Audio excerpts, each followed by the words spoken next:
Hello guys, right now আমি রয়েছি দেবিদ্বার উপজেলায়। আমি রাস্তা দিয়ে যাচ্ছিলাম, ইন দ্য মেইন টাইম আমার একটা চোখে নজরে পড়লো একদম ফ্রেশ নতুন লুঙ্গি দিয়ে কি যে বাঁধা, একাধিক অনেকগুলো এখানে রয়েছে। আমি যদি গন্তে যাই আমার অনেক সময় লাগবে। আমি হঠাৎ থমকে গেলাম, এইগুলো তো অনেক দামি লুঙ্গি, লুঙ্গির ভিতরে করে কি রেখে দিয়েছে রাস্তার পাশে। অনেক মানুষ এখানে জমা রয়েছে, আমি তাদের কাছ থেকে জানতে চাইলাম। এখানে বিজনেস পার্সন রয়েছে, ইয়েস আমি পেয়ে গেছি। এগুলো কি নতুন লুঙ্গি দিয়ে আপনি কি রেখে রেখেছেন, স্বর্ণ টর্ণ নাকি কি? না না না, এটা উস্তা রাখছে উস্তা। ও মাই গড, আমি তো মনে করছি হয়তো টাকা হবে ভেতরে, না হলে স্বর্ণ টর্ণ হবে। এক একটা লুঙ্গির দাম কত? এক একটা লুকের দাম হলো 120 টাকা। 120 টাকা, একদম ফ্রেশ নতুন। একবারে ফ্রেশ নতুন।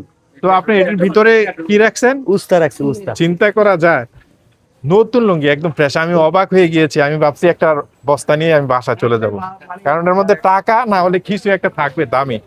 তো আচ্ছা, একটু একটু একটু দেখানোর চেষ্টা করি, দেখি। এই যে দেখতে পাচ্ছেন, এগুলার কেজি কত এখন? কেজি চলতেছে বর্তমানে 35 টাকা। 35 টাকা করে। তো একটার মধ্যে কত কেজি আছে? এটা মাপা নাই, তাও একটা 40 50 47 এরকম হয়। 47 কেজি না? হ্যাঁ। তার মানে অন্য কিছু দিয়ে নেওয়া যায় না এটা? এই যে রেক্সিন আনছি। আচ্ছা, লুঙ্গিটার সুবিধা কি? লুঙ্গিটা দিয়ে একটু দেখান প্লিজ। কালারটা ঠিক থাকে আর কালারটা একুরেট থাকে? একুরেট থাকে।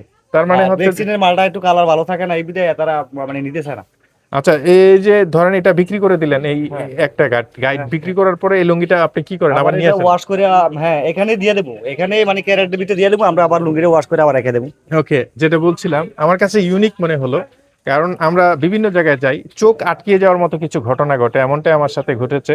নতুন নতুন লুঙ্গি, আমি ভাবছি এক্সপেন্সিভ এবং ভ্যালুয়েবল টাইপের কোনো কিছু একটা, কিন্তু অবশেষে আপনাদেরকে জানালাম। ঠিক আছে, আপনার জন্য শুভকামনা। আপনার ব্যবসা কি এটাই? এটাই। বাড়ি কোথায়? এখানে? এখানে। হাসানাত আব্দুল্লাহর এলাকা আপনার বাড়ি? হ্যাঁ হ্যাঁ। কেমন লাগে হাসানাত আব্দুল্লাহ? মানুষ কেমন? ভালো ভালো ভালো মানুষ? ভালো। কেমন মানুষ হাসানাত আব্দুল্লাহ? মানুষ কেমন? ভালো। দেবিদ্বার আমি রয়েছি, যেটা বলছিলাম, সবাই ভালো না? আপনারা কি এত ভোট দিয়েছেন কেন ওনাকে? ভালো লাগছে বিদায় দিচ্ছি। এই রাস্তা এরকম কেন? রাস্তা করে দিবে? কাজ চলতেছে। কাজ শুরু করছে আসাদ ভাই। এই যে রাস্তাটা দর্শক, এটা হচ্ছে যে হাসানাত আব্দুল্লাহ দেবিদ্বার উপজেলা। এই রাস্তাটা উনি ক্ষমতা না আসার আগে আসার আগে কাজ শুরু করছে। আসার আগে এখন করে ফেলবে না? 5 আগস্ট থেকে ওনার কাজ। 5 আগস্টের পর থেকে না? হ্যাঁ বাহ, কত সুন্দর কথা না? সকলেই দোয়া করবেন হাসানাত আব্দুল্লাহর জন্য। আর যে বিষয়টা দেখালাম আপনাদের, এই প্রথম দেখে থাকলে অবশ্যই কমেন্ট করে জানাবেন, অবশ্যই ভিডিওটি শেয়ার করে দিবেন। ধন্যবাদ।